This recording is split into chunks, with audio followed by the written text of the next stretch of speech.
Welcome to Risking Enchantment, a podcast about art, beauty, and the Catholic faith. Hosted by Rachel Sherlock. Hello and welcome to Risking Enchantment. For this week's episode, you have myself, Rachel Sherlock, and joining me, as is her wont, is Phoebe Watson. Hello, glad to be back. For this episode, we are about to talk about not one but two books that we have been utterly obsessed with for the past month, and there has been so much talk and discussion that has gone into this episode of the podcast, and our biggest problem is that I wish I could teach a university length course on this, not just a 1 hour podcast. But the two books that we want to talk about are books by quite famous authors, but not very famous books. The first is Absent in the Spring, which is by Agatha Christie, but she actually originally wrote it under a pen name Mary Westmacott. And the other is Till We Have Faces by C.S. Lewis. And yeah, we've been totally obsessed with these books for the last couple of weeks, isn't that right? Month. Gosh, yeah, the time does fly. But yeah, we read Till We Have Faces quite recently for our C.S. Lewis book club that we're involved with, which is run by Father Connor, who was on this podcast not too long ago. And it was a fantastic discussion and just like a real revelation. It had been a title that I've been meaning to get to for a while. And that I'd been pushing you to read. You've been nudging me, and it was definitely one that it does really take you by surprise. And then the other one, Absent in the Spring, that was recommended by our friend Julie, who reached out to me to say, I've read this book, I think you'll really like it. And I read it in October. Mm-hmm. And it was, like I said, I think I recommended it on the podcast last time around, and I said, like, it's one of the few books that I raced through. I raced through this book. And you really did. And then I gave it to Phoebe and she raced through it. And we're up to 6 people now within the space of a couple of weeks who we've said, you have to read this. And they've immediately gone and read it within a day. It is a fairly short read. It is a short read, but it's also one that you can't put down. And what was interesting about reading them, it just so happened kind of at the same time, is that they are very, very different books, but they actually have very similar themes, and they kind of center on the idea of knowing yourself and a sort of self-revelation. Yeah, and I think it's also really telling that both books are kind of the favourites of their authors, that C.S. Lewis considered it his most mature work, the one that he was most proud of. It's one of the few times that Tolkien agreed with him. And it's the last novel he ever wrote. He wrote other books afterwards, but it's the last novel he ever wrote, and he wrote it in conjunction with his wife. So it is sort of the climax of his fictional writing in some ways. And it's very C.S. Lewis in that it's retelling a myth, and he was obsessed with myths. I think he was trying to retell that myth for almost his whole life, except that he really wanted to do it through poetry. And if you know C.S. Lewis at all, you know he's an amazing storyteller and not a particularly strong poet. So when he finally relinquished the idea of writing it in poetry and wrote it in prose, it kind of finally clicked. For Agatha Christie, she said that this book was the one book that has satisfied me completely. And she says she wrote it in 3 days flat. So not only do you read it quickly, but apparently you write it quickly. But we are very conscious in discussing these books in that we don't really expect listeners to be familiar with them. Or to have read them. Or to have even heard of them. Except for when they were listening to us on the last podcast. Yeah, you should have definitely checked them out by now, surely, if you listened to the previous podcast. You've had 2 weeks, what are you doing? We gave you warning.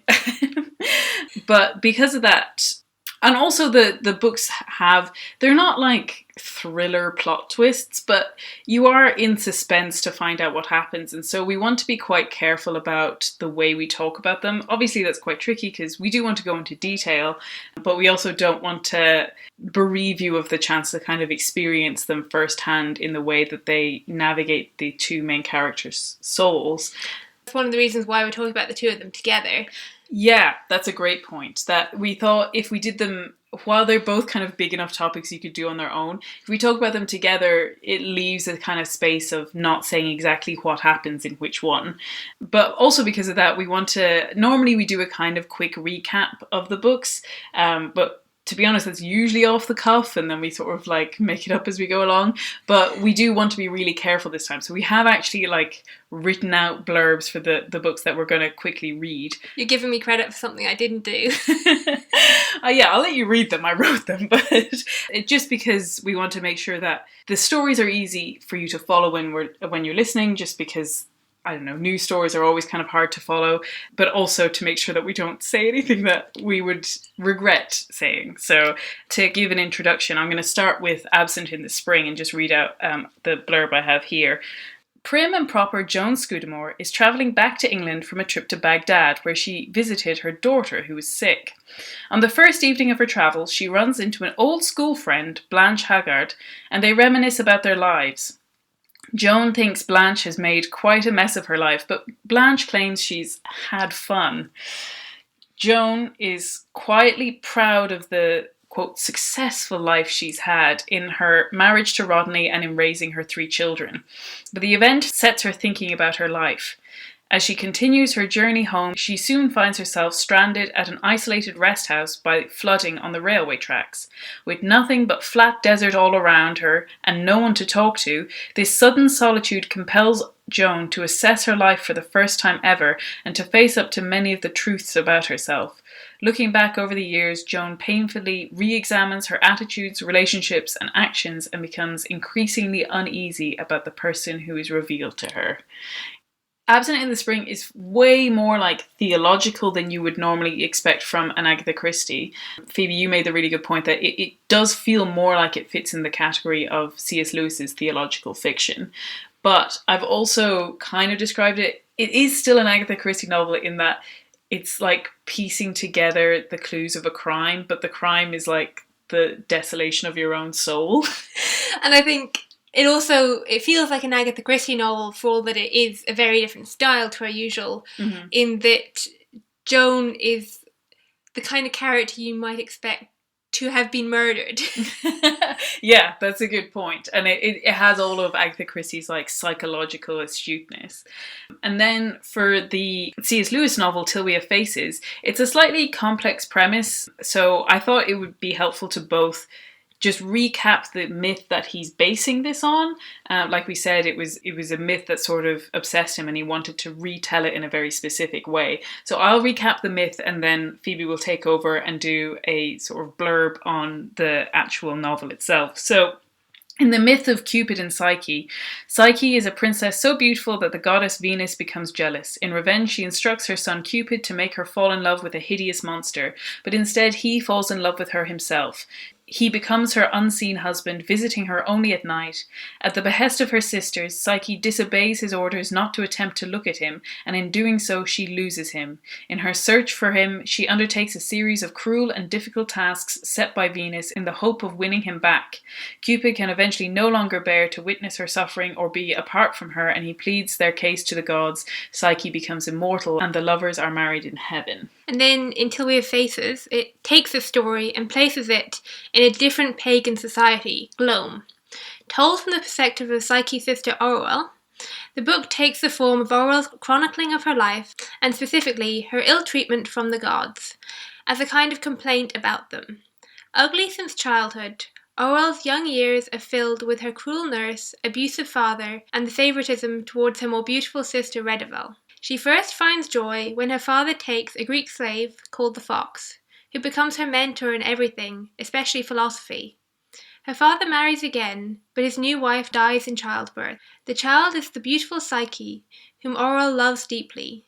Even the villagers begin to worship her for her beauty and her virtue. But when a plague comes to the country, they demand that she is sacrificed to their mother goddess Ungut, which involves leaving Psyche on the mountain for Ungut's son, the Shadow Brute. Thinking Psyche dead, Orwell goes up the mountain to bury the bones, but instead finds Psyche happily in love with her god husband.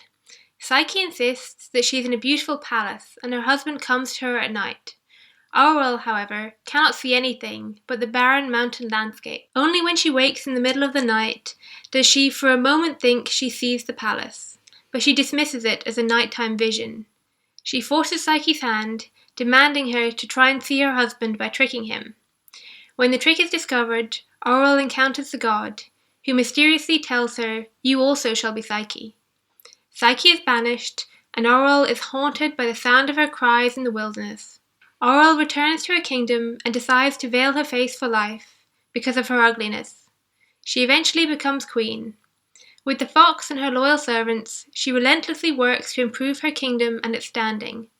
At the end of her life, embittered against the gods, she demands an answer from them. In the final section of the book, we experience the answer. So those are the two blurbs. Hopefully they're kind of easy enough to follow because we want to dive into the themes. As you can see, they're quite different novels. Like you wouldn't necessarily think they'd have this twinship, but one has a character from like civilized England and the other is, pagan, pre-Christians. Yeah, I just think that they have such interesting parallels, and they are so much about self-reflection, which I think so much of our modern life is like about avoiding self-reflection or about avoiding assessing how we experience the world. To be honest, one of the obvious ways that we do that a lot ourselves is through busyness, and that is so totally a theme in Absent in the Spring. Yeah, so Joan has like been totally taken up in her world of civilized busyness that she describes herself as never having anything but 15 minutes to herself before dinner. I know, she's so infuriating. And the worst part is that she's that era of like lady of the house and like her daughter actually accuses her of this at one point. She's like, "What do you do?" And she's like, "I manage the household." And you're like, "You don't clean, you don't cook, you don't put us to bed, you don't get us dressed, you don't..." And it's like... Yeah, she manages the servants. Yeah. Which is her full-time job that only leaves her 15 minutes on any given day to think about her life. Don't forget all the societies that she's joined to make herself feel important. Yes, exactly. And so actually in the first scene that she has with Blanche Haggart, her old school friend, they talk about the possibility of getting stranded while you're travelling. And Blanche is like terrified of this idea. She was like, "Oh, I don't think I'd like that at all. I don't think I'd like to consider my sins." Yes, so Joan says, "But all the same, it'd be wonderful to feel that one had a whole day or even 2 days with nothing to do but think." "I wonder," said Blanche, "what you'd think about." Joan laughed. It was a pleasant, tinkling little sound. "There are always plenty of things to think about, aren't there?" she said. Blanche grinned. "One can always think of one's sins." "Yes, indeed," Jonas assented politely, though without amusement. Blanche eyed her keenly. "Only that wouldn't give you occupation for long." She frowned and went on abruptly.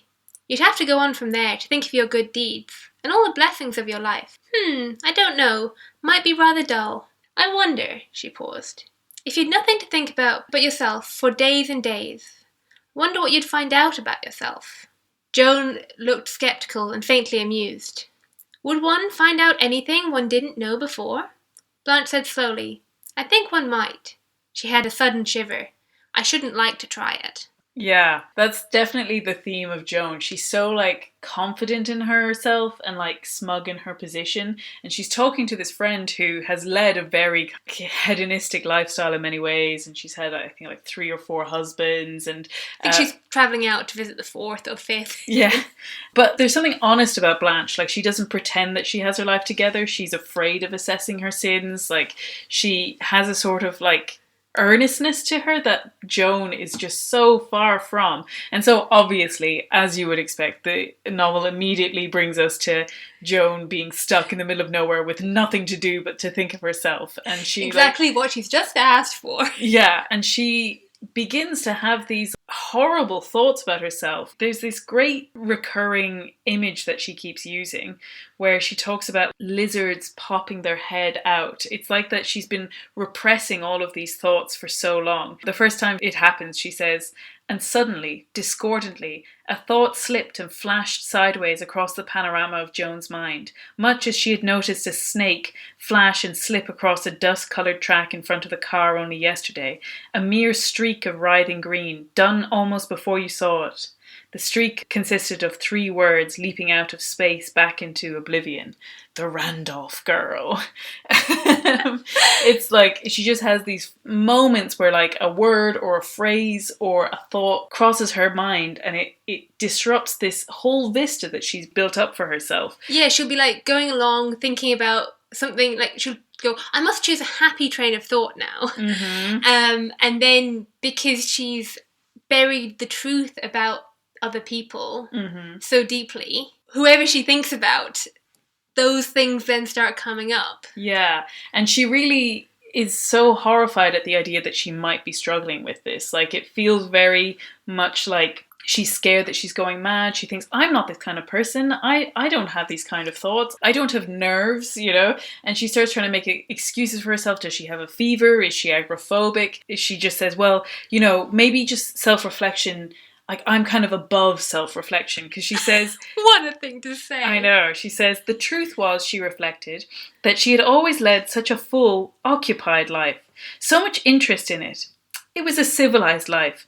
And if you had all that balance and proportion in your life, it certainly left you rather at a loss when you were faced with the barren uselessness of doing nothing at all. The more useful and cultured a woman you were, the more difficult it made it. That's so Joan, that smugness. And that thinking that she's being useful when she's meddling. Mm-hmm. That sort of busyness that she has cultivated for herself for her own means. Yeah, it's really her identity. Mm-hmm. And I think it's really interesting to talk about her busyness in comparison to Orwell's busyness. Mm-hmm. From Till Your Faces, yeah. So Orwell is the Queen of Gloam, as we find out at the start of the novel, so not spoiling anything there. And when she eventually becomes queen, she really immerses herself in the duties of being queen.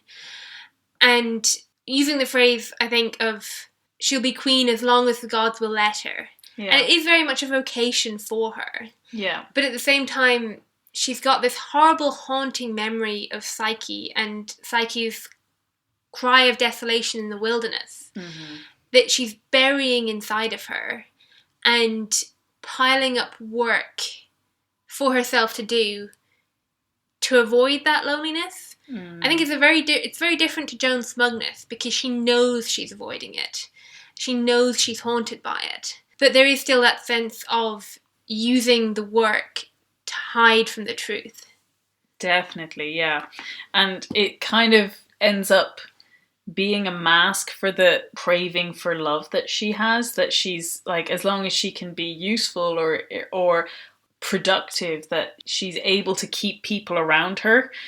Yeah, what is really interesting, I think, in that is, unlike Joan, she does do good. Yeah. That she does actually make her kingdom a better place by being a good queen. She isn't a tyrannical leader. Now, it is set in pagan times, and so some of the standards we would be kind of horrified by it. And I think we're supposed to be horrified by her. Like, she is, to a certain extent, vindictive, and she is happy to have people killed on her command. But at the same time, like, especially the story brings you through her father's ruling, and like, he's both, you know, cruel and also not even effective. You know, that like, at least she has a clear idea of how to improve the lives of her subjects. And she does very much do that in what we would see as a Christian way. Mm-hmm. It's not like she's making changes that make the kingdom better, but we would disagree with. But at the same time, like you were saying, she does use that as a mask for her, for her craving to be loved. Absolutely.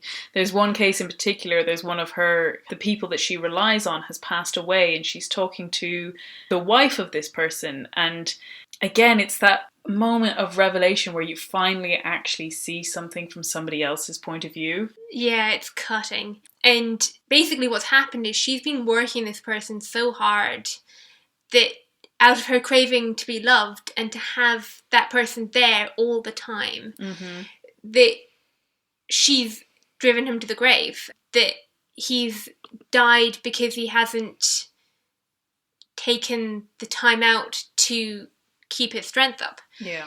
And she asks his wife why she didn't tell Orwell about this. The wife replies in disgust of, tell you, and so take away from him his work, which was his life, make a child and a daughter of him, keep him to myself at that cost, make him so mine that he was no longer his? And yet, Orwell replies, he would have been yours. But I would be his. He was my husband, not my house dog. He was to live the life he thought best and fittest for a great man, not that which would most pleasure me. Yeah, it's really, really interesting, that. And Orwell goes on to reflect, for it was all true, truer than answered could know. I had rejoiced when there was a press of work, had heaped up needless work to keep him late at the palace, plied him with questions for the mere pleasure of hearing his voice, anything to put off the moment when he would go and leave me to my emptiness, and I had hated him for going, punished him too. And, she does make the point that the wife probably also inflicted her own kind of punishment on him for staying so late. She describes him as saying that many a night her jealousy of me had welcomed him home late from the palace to a bitter hearth. It's so cutting. This poor man, caught between these two people that are trying to have a tug of war over his life. But where his wife gets it more right is that she knows he's not just living for her, that she has to have the ability to let him go and be his own person. Whereas Orwell, and it's this theme that runs throughout the whole novel, and it's the idea of love as a devouring force, something that consumes and spits out the remains of what it loves. Absolutely. Yeah, you can really see how the wife's jealousy is over that extra time that Orwell is taking, rather than the work itself. Yeah. That if it was him going off to battle, she wouldn't be sitting there jealous. Yeah. But it's those extra hours at the palace that she knows are above and beyond what should be expected of her husband. Yeah. It's that she craves. And it's really interesting to hear what C.S. Lewis himself says on this topic, because after Till We Have Faces, he went and wrote a book called The Four Loves, which is a theological treatise on the different types of love. And when he's talking about family love, he talks about, and love in general, he says, to love at all is to be vulnerable. Love anything and your heart will certainly be wrung and possibly be broken. If you want to make sure of keeping your heart intact, you must love no one, not even an animal. Wrap it up carefully with hobbies and little luxuries. Avoid all entanglements. Lock it up safe in a casket or coffin of your own selfishness. But in that casket, safe, dark, motionless, airless, it will change. It will not be broken. It will become unbreakable, impenetrable, irredeemable. I think that's a really chilling description of how love can go bad. And then he also talks about how all of these loves can't be made into gods themselves. He says that affection produces happiness if, and only if, there is goodness, patience, self-denial, humility, and the continual intervention of a far higher sort of love. If we try to live by affection alone, affection will go bad on us. And I think you can really see that in both of these novels, that particularly Orwell has put the affection and love that she's craving. Here C.S. Lewis is using affection for storge, which is the Greek family love. Yeah. Yeah, and I think, and we'll get back to Joan in a little bit because she really brings up a parallel to this, but I think what's interesting about both these novels is that they both feature people who outwardly look quite justified. And I think it's just this really interesting exploration about how close we can get to having virtue while actually being incredibly destructive, or how something way off in our direction towards God looks so much like something very natural and something even good. There's a Flannery O'Connor quote, and I'll be quoting Flannery quite a lot, but she talks about how she reckons that gambling is almost a virtue because it sort of it abandons the sort of almighty power of the dollar.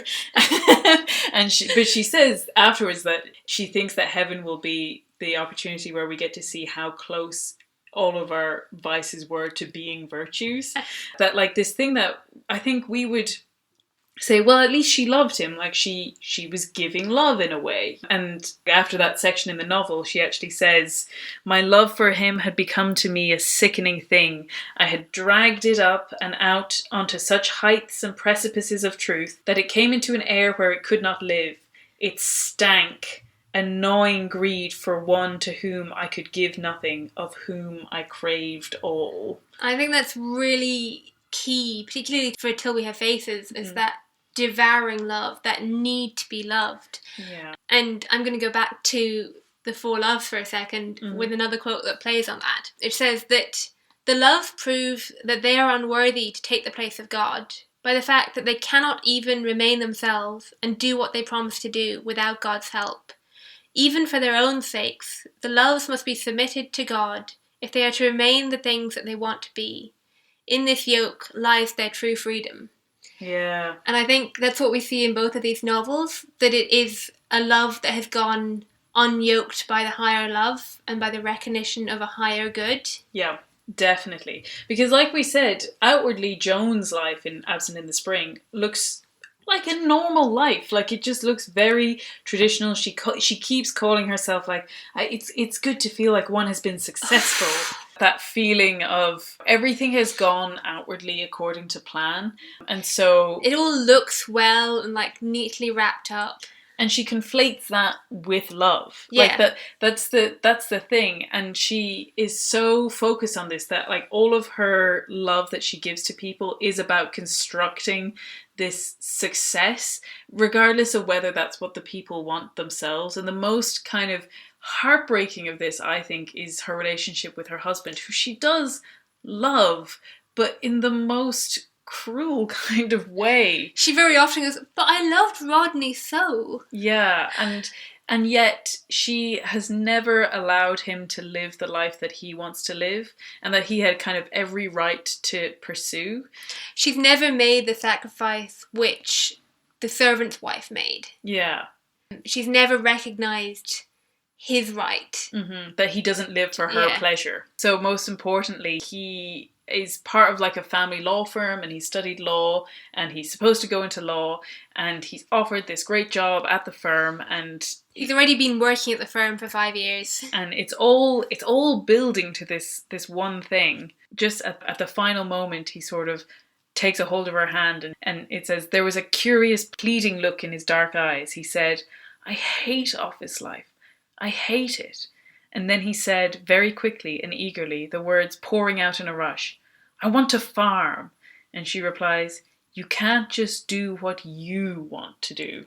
That's so cutting that she really pulls out that duty that he has, but then masks what she's doing. That he asks her, how do you know that I shall be happy? And she answers briskly and gaily, I'm quite sure you will. You'll see. Yeah. And then much later, she's like smugly congratulating herself that she's guided him away from that decision. Yeah. That she very much pats herself on the back for this, rather than acknowledging the sacrifice he makes in going into the firm. Yeah. And earning money for their family. Because, like, you see bits and pieces through the novel of, like, farming going downhill, that there is a justifiable reason for him not to go into farming. It wouldn't necessarily be the most stable income. Yeah. But there is also the chance of it being a stable, like a happy life that they could make ends meet. Yeah. It's not a complete pipe dream either. No, I think there's a real balance. I think Rodney is definitely not just thinking of himself when he says farming. Like, he is thinking of that being a really positive place to bring up a family and the types of lessons that he would want them to learn and the types of lives that he would want them to live. Now, like Phoebe was saying, there is a world in which it still maybe wasn't the correct thing to go into farming. Like, there are many of us who have all taken jobs for the sake of needing to provide food on the table for people, or, you know, make sacrifices on like the careers that they want in favor of the like security of their family. But it's not the decision, it's the attitude to the decision. Yeah, and the lack of recognition of the sacrifice of the other. That is very chilling, yeah. Yeah, and I think also that's where Rodney has seen this type of life that he wants. And the problem is that Joan doesn't want that life. Yeah. And she masks the fact that she doesn't want that life in the, like, duty to provide for the children. Yeah, she presents it as her virtue, and she says that all the time. You don't know what I've sacrificed, and it's like, well, we don't, because we've never seen you sacrifice anything, you know. And what she then does is completely ignore any fact or detail or instance that disrupts her idea that maybe things haven't been as successful as she would like. She just convinces herself that she's done the right thing, she's correct. And so she just constructs this fantasy life around herself where she's like, she refuses to see the reality of the people that she supposedly loves. And how she's making them miserable. Yeah, there's this really poignant moment when she begins out on this travel to Baghdad to see her daughter, and her husband, Rodney, is seeing her off at the station. As the train is leaving, she takes one last glance outside, and the book says, he was already striding up the platform. She felt a sudden thrill at seeing that well-known back. How young he looked suddenly, his head thrown back, his shoulders squared. It gave her quite a shock. She had an impression of a young, carefree man striking up the platform.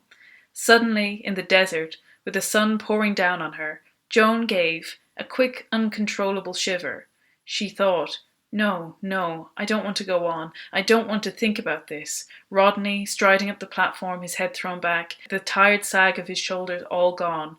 A man who had been relieved of an intolerable burden. Ooh. Oh, that book is so cutting. It's very good. It's just like, it's so transfixing to read it, because it's just these like moments where she's piecing together the reality of her life that she's denied to herself for so long. Yeah, and there's this like really interesting moment where she's thinking back to her school days, and the head teacher gives them each like this talk before they go out into the world. And what she says to Joan is really, really cutting. It's an example of a good teacher seeing to the core of a character. Yeah. Just, no lazy thinking, Joan, my dear. Don't just accept things at their face value, because it's the easiest way, and because it may save you pain. Life is meant to be lived and not glossed over, and don't be too pleased with yourself.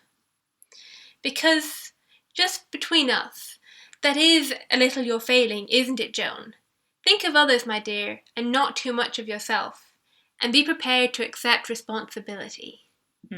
But she's so deluded, she thinks she's not thinking of herself. That's the bit that's so hard to get through to her, is that in her mind everything is for her children. And for her husband. Yeah.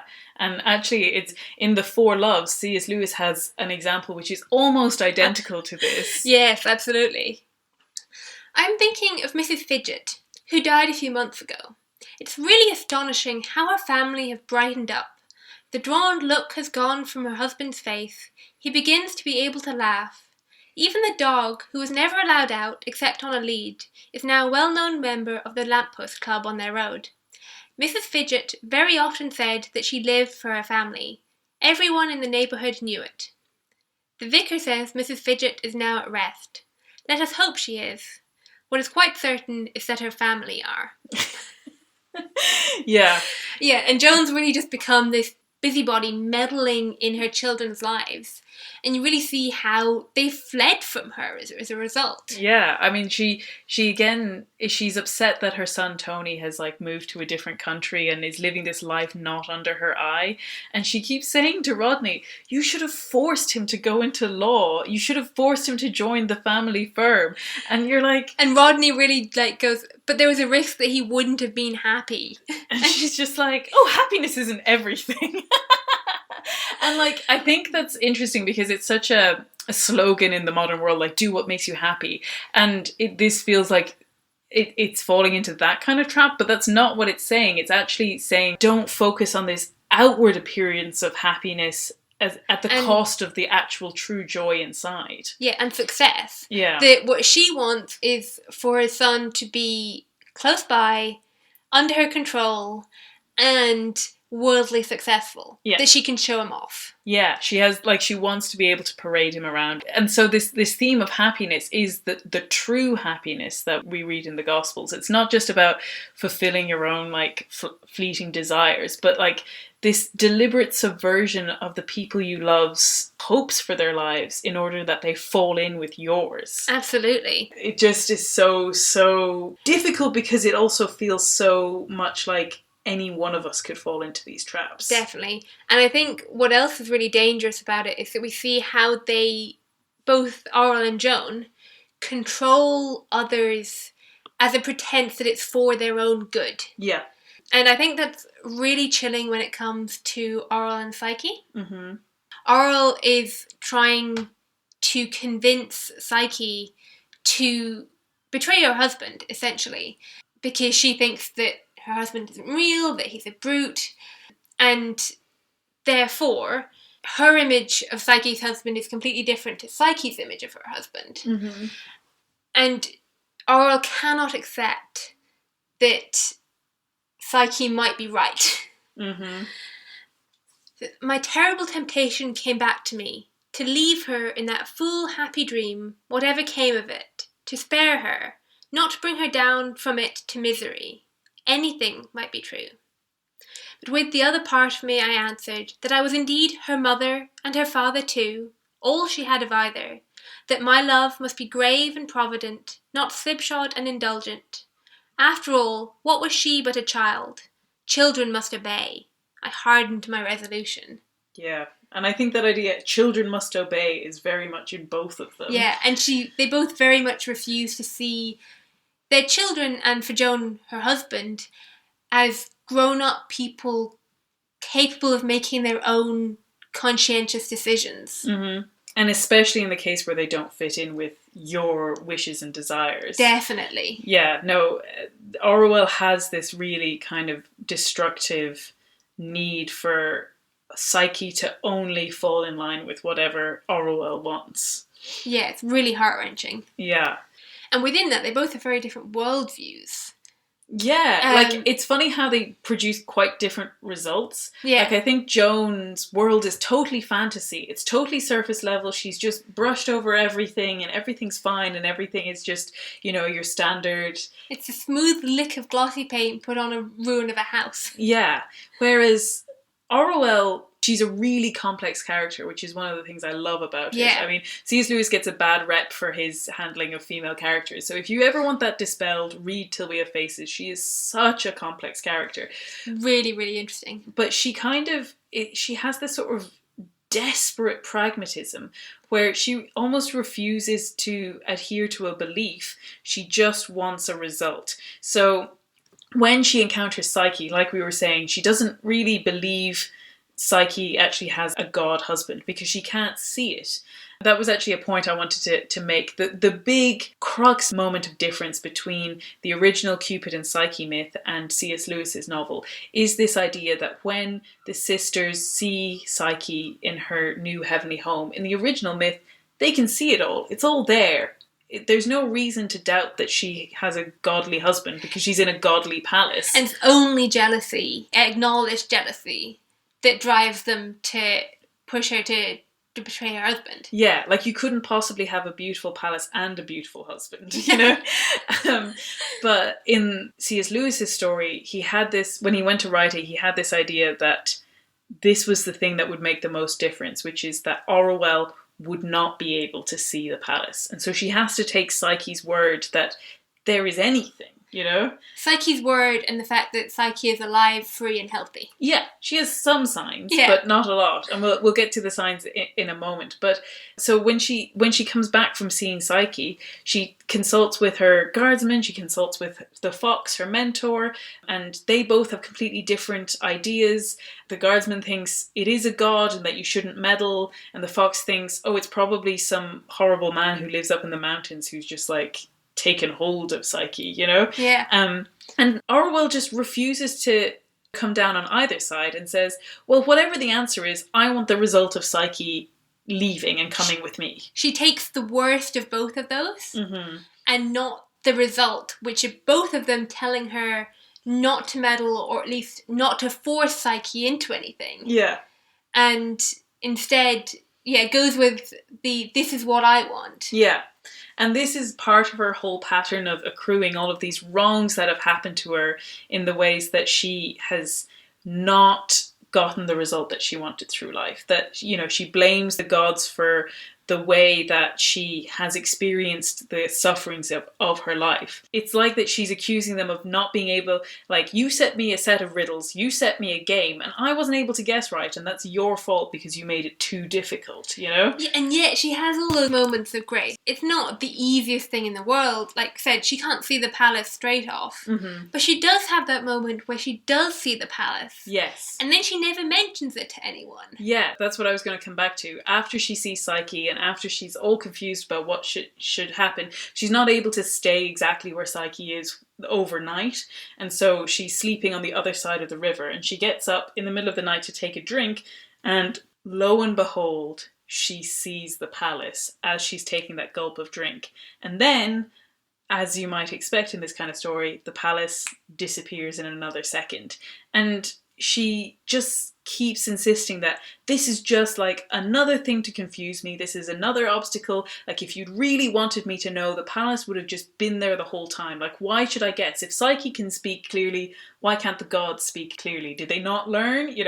And she just sees this as only another obstacle in her guessing correctly. Yeah, and she's really determined to think the worst of the world. Mm-hmm. It's like she's let her ugliness, like her outward ugliness, mm-hmm. seep into her soul and close her off from joy. Yeah. And there's a really chilling moment in that when she's going back up the mountain, and she says, "Now flung at me like frolic or insolence, they came as if there were a voice. Why should your heart not dance? It's the measure of my folly that my heart almost answered. Why not? I had to tell myself over like a lesson the infinite reasons it had not to dance. My heart to dance, mine whose love was taken from me, I, the ugly princess who must never look for other love." Mm. I think that's very much a key to who Auril is that she refuses to believe that she's lovable. Yeah. And so she talks about that like, only the people who are born beautiful have any chance of winning at this game of life. Yeah. And only the people who are born with the favor of the gods have the ability to win the favor of the gods. Yeah. And so if you're ugly and if you don't have the favor of the gods, you're just stuck forever. Like, she just sees there's no chance of like breaking through any of this repetition of attempting to be good, failing, attempting to be good, and failing. Yeah, it's just this like despairing pragmatism, I think was the phrase you used. Yeah, absolutely. That she's determined to be practical in the most despondent way. Yeah. And also, I think, going back to the devouring love, part of her devouring love comes from a doubt in the love of others for her. Mm-hmm. Like, she regularly challenges Psyche of like, you don't love me. Mm. And is testing that love because she doesn't really believe in it. Yeah, that's so true.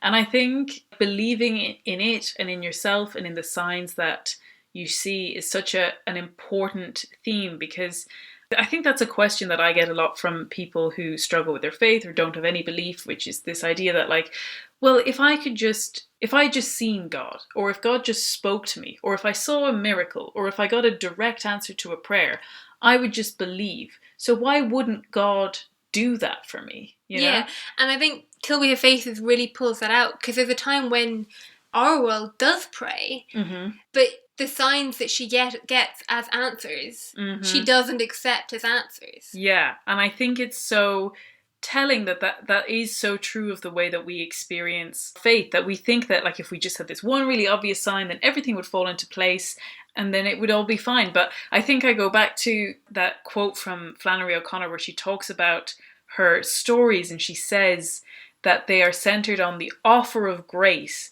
usually rejected. And we get that in Absent in the Spring as well. Like, there's kind of two levels of the story, which is what will she discover about herself and what will she do with that information once she has it? Yeah. Because it's not set in stone. You don't know what you're going to do with your life just because you've had a revelation. And like the idea, as we said, with the palace that vanishes, it's like an epiphany that is really strong when you have it, but is then like smoke. Yeah, and then you can choose whether to believe that epiphany and hold on to it, Mm-hmm. or to doubt it. Yeah. Like, Auril had the choice. Like, she was the only one who crossed over the river and spoken to Psyche. Yeah. She was the only one with that knowledge. Mm-hmm. And that belief, like, the fox thinks that Psyche is mad. And Auril is the one who's spoken to her, is like, she's not mad. Yeah. And yet she doubts her own experience of that. Yeah. And I love what she says about when she does finally encounter the god after Psyche has tried to see him. She describes seeing the god and she says, he rejected, denied, answered, and, worst of all, he knew all I had thought, done, or been. A Greek verse says that even the gods cannot change the past. But is this true? He made it to be as if from the beginning I had known Psyche's lover was a god, as if all my doubtings, fears, guessings, debatings, questionings of Bardia, questionings of the fox, all the rummage and business of it had been trumped up foolery, dust blown in my own eyes by myself.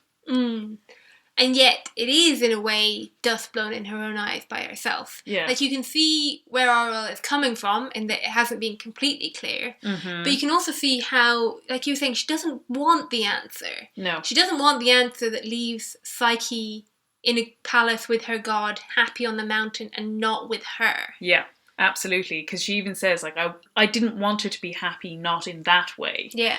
And there's a really interesting point in the story where she encounters a priest who then tells her that the myth that his like temple and his faith is based on, which is the Cupid and Psyche myth, but it's the original one where there's no illusions about whether she's seen the palace or not. So she hears her own story back to her, but with the bit left out that she didn't know.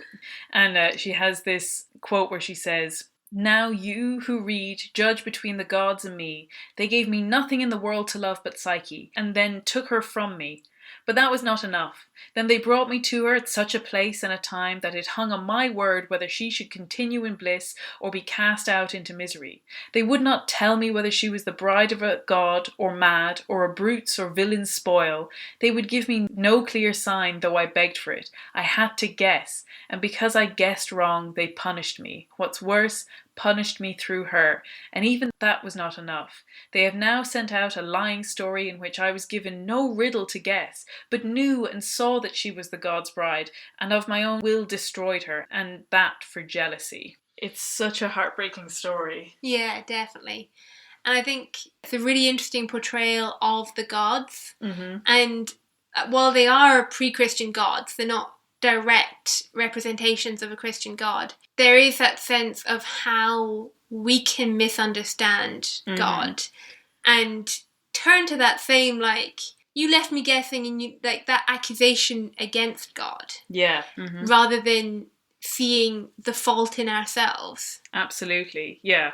That sense of accusation is so strong in the book. And the answer she kind of gets, and there's a sense that this is absent in the spring as well, is like, what do you do when you feel like the answer is silence? And we've just finished reading another C.S. Lewis book, A Grief Observed, and he talks a lot about this like flinging and throwing yourself at the closed door, and this what happens when your answer is silence, or like with Joan when she's out in the desert and the silence, in her case, like the silence sort of accuses her. Yeah, and then she kind of comes to a place of real prayer. I love when like there's a part where she sees and she's kind of actually driven towards God and towards prayer, and it's such a powerful thing. And she talks about, well, Christ was in the desert for 40 days and 40 nights. No one could ever bear that.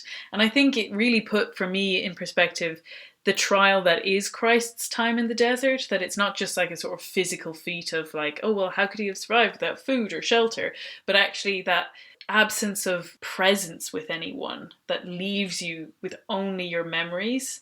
And it leaves you only with who you are. Yeah, there's a quote from the very start of Till We Have Faces, which says, "Memory once waked will run tyrant." And that is really such a powerful theme in these novels. Absolutely. And so you kind of have to come to a place where you can be settled with your own memory. And I think that's maybe where we come to like some of the Catholic perspective that we would have in the place of confession and regular community prayer and all of this. Yeah, I was thinking about both of these novels and how the Catholic practice of confession is the prescribed cure. That for Joan, that time set aside to examine your life and see where you have done wrong and repent of it. Mm-hmm. And then for Orwell, to truly repent of what you have done and be forgiven for it. And believe in that forgiveness. Yeah. And I'm not saying that if they had confession, everything would magically be better. Mm-hmm. Joan could still build up all the illusions about herself. Orwell could still hold on to that grudge and that grievance. Yeah. But that the prescribed cure is there, and it's up to us whether we take it or not. Yeah, and I think it's so interesting that, like we said, especially for Joan, her faults are so mundane, and Orwell says this as well. She tries to put her soul at rights before the gods, and she says like, I couldn't get half an hour without falling into some old rage. And like, don't we all know that feeling? But like, Joan is so blinded by very, very trivial things, and it really reminds me of one of my favourite quotes from Flannery O'Connor. It's in her letters, and it's just one of the quotes that have really stuck with me. And she says, "I am not a mystic, and I do not lead a holy life. Not that I can claim any interesting or pleasurable sins, my sense of the devil is strong, but I know all about the garden variety, pride, gluttony, envy, and sloth. And what is more to the point, my virtues are as timid as my vices. I think sin occasionally brings one closer to God, but not habitual sin, and not this petty kind that blocks out every small good. A working knowledge of the devil can be very well had from resisting him." I love that last line.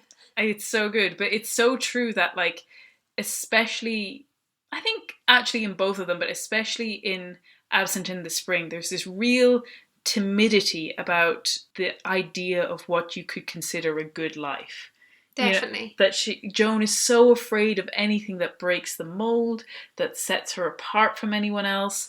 And her husband, Rodney, has a great quote where he said, "He was sick and tired of a prudent, careful world that counts the cost of everything before doing it and never took a risk." Absolutely. I think also because Joan's been living in that wrapped up world, she doesn't have pity for anyone else who's fallen from it. Oh, she'll say that she does, but she'll only like sympathize and go, oh, they've had a very sad life, and like in a really condescending manner look down on their life choices with no compassion or understanding.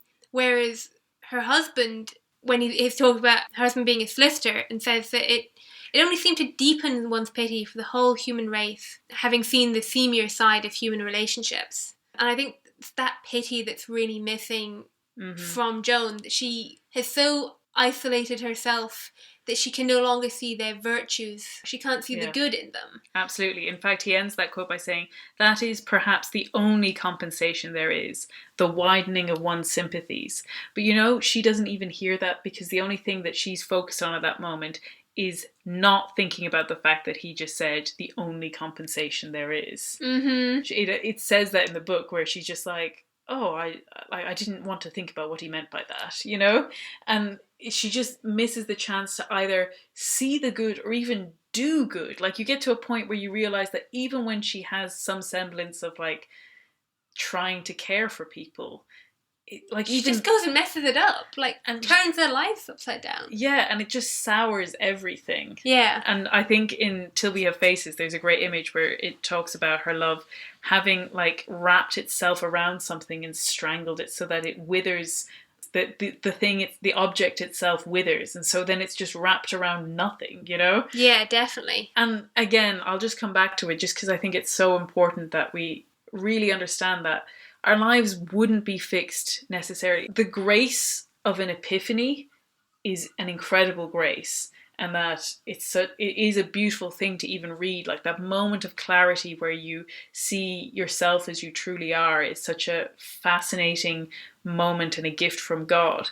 The epiphanies offer you something, but it doesn't fix everything. You then have to go and do the work of your life. Yeah, like Orwell, after that encounter with the god, then has to decide what she does with that truth.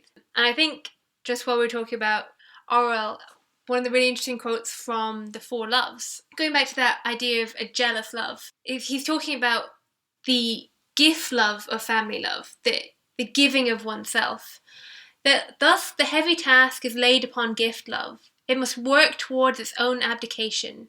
We must aim at making ourselves superfluous. But the instinct, simply in its own nature, has no power to fulfill this law. The instinct desires the good of its object, but not simply. Only the good it itself can give. A much higher love, a love which desires the good of the object as such, from whatever the source the good comes from, must step in. Where it does not, a ravenous need to be needed will keep gratifying itself, either by keeping its object needy of it, or by inventing for them imaginary needs.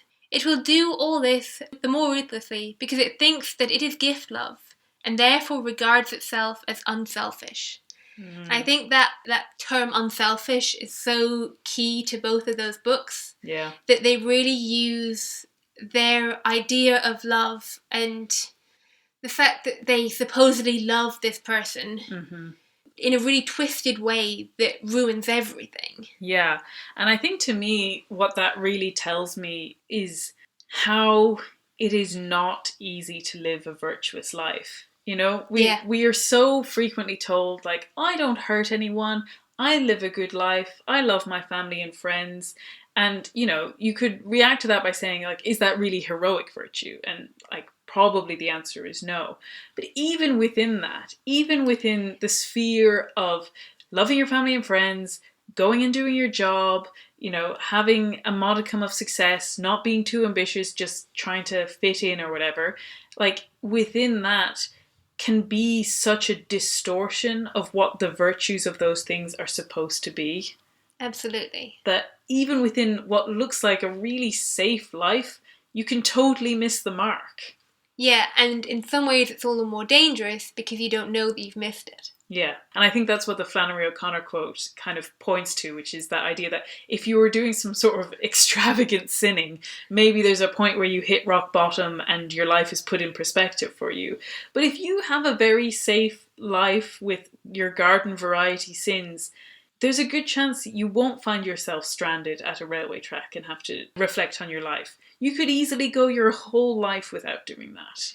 Yeah, and I think that's where we just have to come back to our faith and relying on grace to make up for what we lack. Because I think we could become like overly scrupulous about that, and you can challenge your motives of like, oh, did I really do that out of love or was it because I needed this? But once we just keep coming back to Christ and keep coming back to that higher love, which is the love of God, which all our other loves are supposed to fall under. Yeah. Only then can we really live lives of happiness. Absolutely. And I think it's important to remember this at the time for us. Like we said, we're still in lockdown. That Phoebe and I are lucky that we live together. We can at least regularly pray together. But Joan says like, oh, well, I haven't been to church for ages. But, you know, one does believe. And I think the simple act of repetition, the simple act of receiving the sacraments regularly does help you to refocus your mind. And it doesn't mean that you escape habitual sin, but it does remind you that you are habitually sinning. Yeah. It's the building up habits of virtue to try and counteract the habits of sin that we have. Yeah, absolutely. Okay. So I think that's we've been bottling all of this up for so long and batting it back and forth. So I hope this has been an interesting discussion to listen to. Like we said, we know it's a lot of quotes. We know it's a lot of information that probably you haven't come across in terms of the stories before. But we hope you go and read both these books. We would love you to go and read these books. I will have the links to both of them in the description, but if you go and read Absent in the Spring in particular, I want to know, because I just want to see how far this book takes off. I want to know who reads Till We Have Faces. This is true, but I love that book. I just feel like Absent in the Spring has been the one that I've been pressing into people's hands, being like, you have to read this right now. I know. So I must say, for people who quote C.S. Lewis a lot, it's hilarious that the first time we do a C.S. Lewis book, we had to tag team it with something else. I know, we will do a full... I think the problem is C.S. Lewis is so good at referencing in relation to other things, but we will have a dedicated C.S. Lewis episode at some point. At some point. But other than that, we only have our final question to ask each other. Phoebe, what have you been enjoying at the moment? So I've been listening to a podcast called Pints with Jack, and they have a full season on Till We Have Faces, where they go through the book like 2 chapters at a time and have like an hour-long discussion on it. And it's been great. And you can definitely get that level of detail into that book. Absolutely. It is so dense. I've listened to some of it and I really enjoyed it as well. Yeah, it's great. For what I've been enjoying, I'm going to say something that, in fact, we have both been enjoying, which is that yesterday... That you bagseed. I bagseed. Yesterday, we set aside some of the few sunlight hours that we have during the day in Ireland to watch a streaming from the Met Opera of the... it's an opera by Poulenc called Dialogue des Carmélites, which is also a novel. It's based on a novel by Georges Bernanos, and it is about the group of nuns who were executed just towards the end of the Reign of Terror. And so the opera is telling the story of specifically one nun, Sister Blanche of the Agony of Christ. It was very moving. It was very beautiful. It's something I'd love to get into in a little bit more detail. So perhaps maybe there will be an episode on that at some point. And we'll have to say thank you to Father Connor, who organised like a Zoom call where we all watched it together. Yeah, definitely. When it comes to operas, I do enjoy them, but I kind of do need someone to force me to say, sit here and experience it and don't move. So it was good to have like a Zoom call on it, just so that you didn't wander off and start doing something else. But no, to be honest, it did actually really grip me kind of from the start. I thought it was really fascinating and beautiful. So it was excellent. Even from someone who doesn't watch a lot of opera, it was great. It was sadly only on the Met Opera website for 24 hours, but I don't know, maybe they loop back around, maybe keep an eye out for it. It was very excellent. So I enjoyed that very much. And other than that, our final roundup is to say, I said it in the last couple of episodes, but I'll just keep saying it for a little while longer. There is a form now on my website, www.rachelsherlock.com/podcast, and you can fill in your name and email address, and I'll send you out an email whenever there's a new episode of the podcast, and hopefully with other little tidbits and helpful information about upcoming episodes or other kind of bits and pieces. So if you just want a little bit of extra information about the podcast, do sign up. It is free. And like I always say, reach out to us online. It's great to chat to everyone, and thank you to everyone who has reached out and given reviews and said nice things about the podcast. So I guess it's time to sign off. So we'll say goodbye. Goodbye.